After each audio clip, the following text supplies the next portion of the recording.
Tonight, we begin with a decision, a ruling, that legal scholars had feared, dismissed, and scrambled to prepare for all at once. A moment that unfolded not over months of deliberation, but in a single historic morning session. A single morning that sent shockwaves through every state capital in the nation. A single morning that rewrote the boundaries of the Second Amendment as we have known them. A single morning that left gun control advocates, firearms lobbyists, and constitutional attorneys all staring at the same words in disbelief. What the Supreme Court of the United States did today crossed a line that gun control advocates had hoped would hold for another generation. And when that line broke, the American legal landscape did not hesitate to transform. The court responded with unanimity, decisiveness, and a constitutional clarity that nobody on either side of the debate fully anticipated.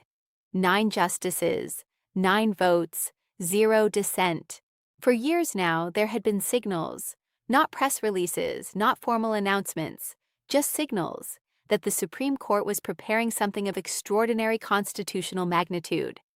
The court has been selective in the cases it agrees to hear, yes, but it has been extraordinarily deliberate in its selectiveness regarding firearms. Its moves have followed a certain rhythm, a cadence, almost a blueprint. But what set off alarm bells in legal circles this term was that the rhythm went silent. Constitutional scholars who monitor the court's docket know the indicators, the pattern of cert grants in Second Amendment cases, the language used in prior majority opinions, the pointed questions from swing justices during oral arguments, the sudden absence of firearms-related cases in the accepted docket. All of that went quiet after the last term. And whenever the Supreme Court goes quiet on a hot-button constitutional issue, it means something is about to get very loud. Legal analysts at institutions from Harvard to Georgetown were watching. Think tanks on both sides of the gun debate were preparing briefs, and state attorneys general, all 50 of them, had their clerks on standby. Because everyone in the legal world understood, the court was loading the chamber. They just didn't know which direction it would fire. Early this morning, the Supreme Court's official website published what clerks described as a landmark majority opinion, including specific language that had not appeared in a Second Amendment ruling in over a decade. These are the kinds of constitutional declarations that the court only issues when it is signaling something very specific. A fundamental reinterpretation of existing precedent, a nationwide preemption of conflicting state statutes, or a structural redefinition of who bears the burden of proof in firearms regulations. Legal observers didn't know which category this ruling fell into, or whether it fell into all 3 at once. But what they did know was that the court was changing its constitutional posture dramatically. And when the nation's highest court shifts its posture without warning, even by a single doctrinal step, every legislator, every governor, and every district attorney in America pays attention. The ruling came in a case that many dismissed as too narrow to carry such weight. A challenge originating from a state-level licensing law that restricted concealed carry permits in densely populated urban areas. Simple enough on the surface, but buried inside the majority opinion was language so sweeping, so absolute, and so unapologetically broad that it effectively nationalized the outcome. 9 justices signed it, not 6, not 7, 9. The reaction issued by constitutional scholars tonight was not measured, it was not cautious, it was not academic, it was urgent. Legal commentator after legal commentator described the court's move as unprecedented in its scope, surgical in its application, and perhaps most importantly, binding in a way that leaves 0 room for state-level workarounds, but sweeping rulings only reshape the law if states actually comply, or if they hesitate long enough to be forced to. The states did not hesitate. In fact, the cascade of gubernatorial responses today was among the most rapid we have ever seen following a Supreme Court decision. Here is what we know. Within hours of the opinion being published, governors and attorneys general across the political spectrum began issuing emergency legal reviews. These weren't the routine policy memos. These were emergency constitutional compliance orders, directives that state agencies only issue when they are preparing to immediately overhaul existing law. Tonight, Legal sources confirmed that the court's ruling strikes at firearms regulations across all 50 states, including specific licensing frameworks that had recently been upheld in lower courts. Frameworks that analysts believe were the last remaining structural barriers to nationwide concealed carry expansion. The majority acted before states could mount a coordinated legislative defense. They addressed State Licensing Scheme A, the urban density restrictions. They addressed State Licensing Scheme B, the subjective good cause permit requirements.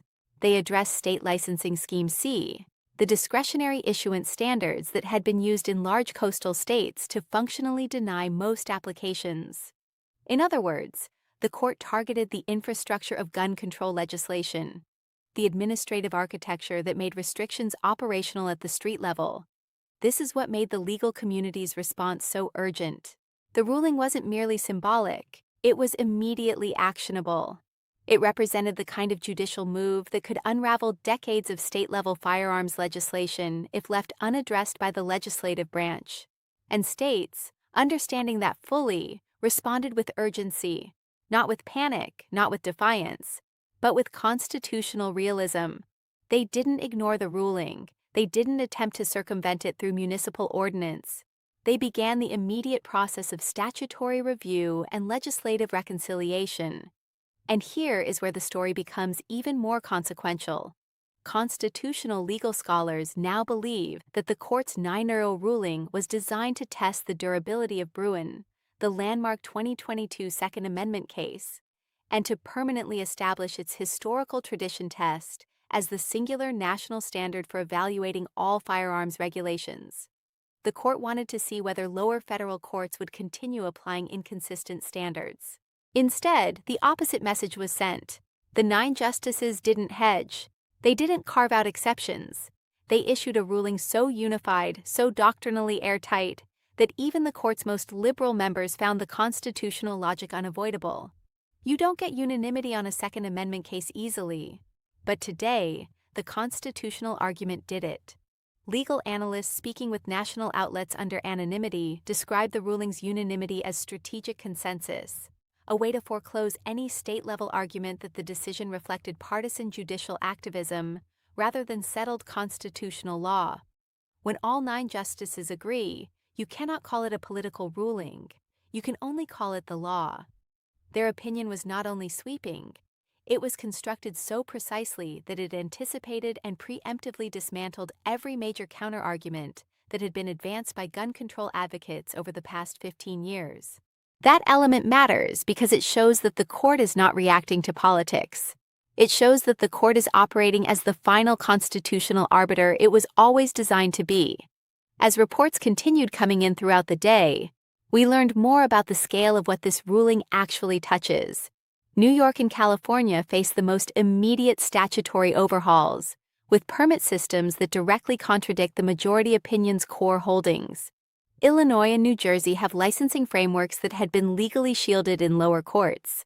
That shield is now gone. Massachusetts and Hawaii, operating some of the most restrictive concealed carry regimes in the nation, reportedly face the most sweeping mandatory revisions, affecting systems used by millions of residents. This wasn't just a Second Amendment case. This wasn't just a concealed carry case. This was a structural constitutional reset. This was a declaration of the law of the land. And the law of the land is the one thing gun control legislation has struggled to survive since Heller in 2008 and Bruin in 2022. For every regulatory advance state legislatures have made, the Supreme Court has now countered with something that rewrites the constitutional foundation beneath them. Remember, gun control advocates thought Heller was narrow enough to work around. They thought Bruin was vulnerable enough to challenge in the lower courts. They thought a 6-3 conservative majority might splinter on the details. But tonight, the exact opposite has happened. Heller has been fortified, Bruin has been nationalized, and a 9-0 court has spoken with a voice that transcends any partisan framing.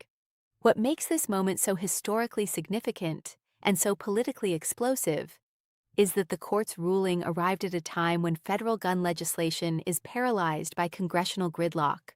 Progressive Democrats want sweeping federal restrictions. Second Amendment absolutists want zero new regulation. Moderate Republicans want a political off-ramp, and state-level law enforcement officials want clarity, because inconsistent laws create dangerous operational ambiguity for officers in the field.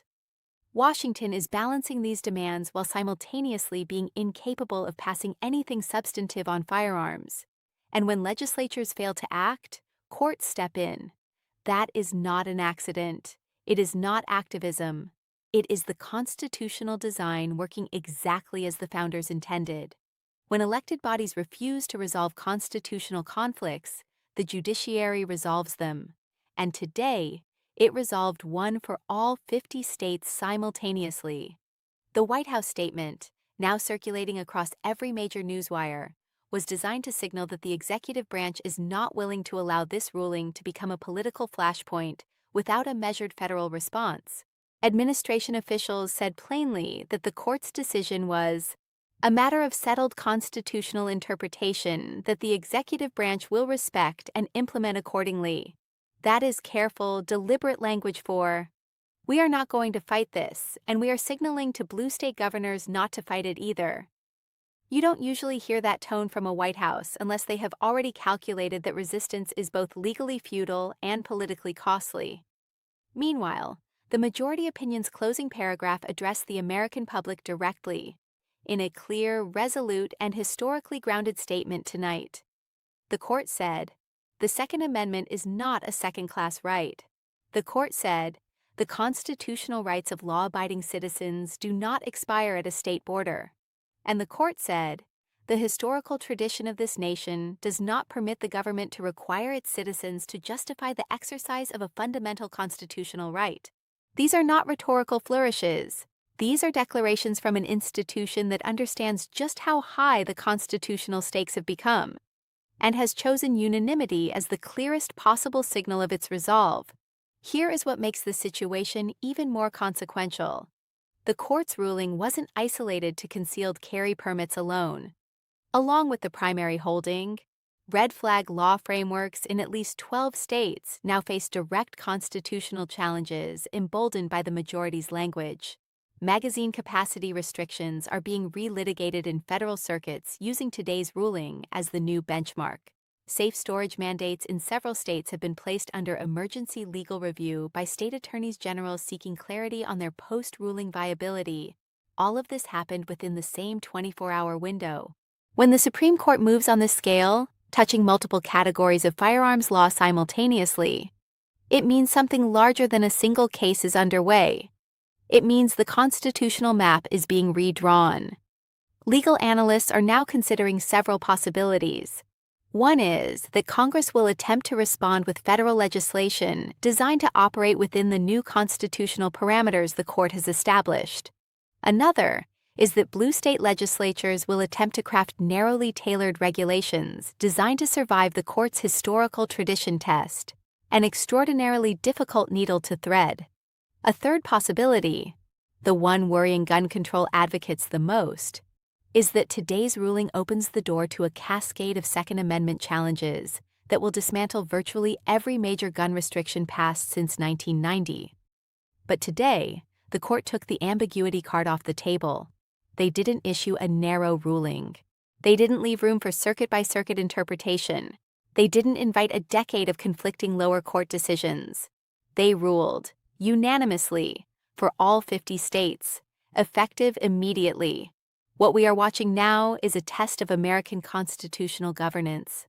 Gun control advocates want to see whether legislatures can craft regulations that survive this new legal standard. Second Amendment advocates want to show that the Constitution means what it says. In every state, in every city, in every zip code in America. Federal authorities want to prevent a state-by-state legal civil war, and law enforcement agencies want to prevent the operational chaos that comes from a patchwork of laws in varying stages of constitutional collapse. Tonight, we have heard from constitutional law professors at major institutions who are now reviewing every active firearms case in the federal system. They say this ruling will likely trigger the re-examination of over 200 pending cases across 12 federal circuits. They say at least 6 major state-level firearms laws will face immediate injunctions within the next 30 days. And they say the court's decision to issue this ruling unanimously is likely part of a broader jurisprudential strategy intended to permanently close the door on subjective discretionary firearms licensing in America. But the American legal system is not collapsing. In fact, the American legal system is working. Their response today, unified, constitutionally grounded, and historically anchored, sent a message to state legislatures that the era of working around the Second Amendment through administrative complexity is over.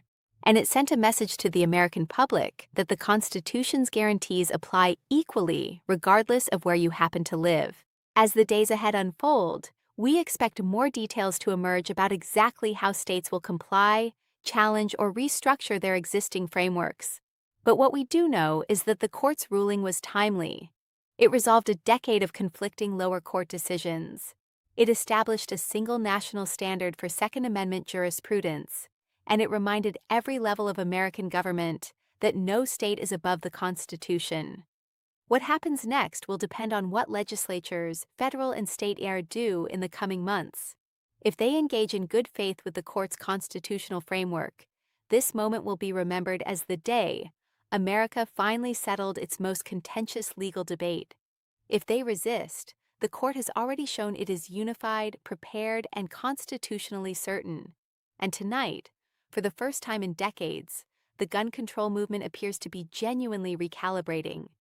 Legislative chambers in Sacramento and Albany are quiet, too quiet. And when state legislatures go quiet after a Supreme Court ruling, it means they are thinking. It means they are choosing their next move carefully. Because tonight, they learned something they have been learning slowly since 2008, and have now learned definitively. The Second Amendment is not a suggestion. The Supreme Court is not a debating society. And a 9-0 ruling covers all 50 states, with no exceptions, no carve-outs, and no appeal.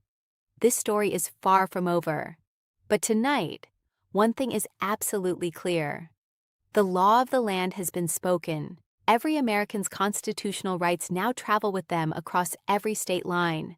And the Supreme Court of the United States has made certain, unanimously, irrevocably, and permanently, that no government in America can ask you to justify a right the Constitution already guarantees. And we will be here, watching every detail, as the next phase of this historic constitutional moment unfolds.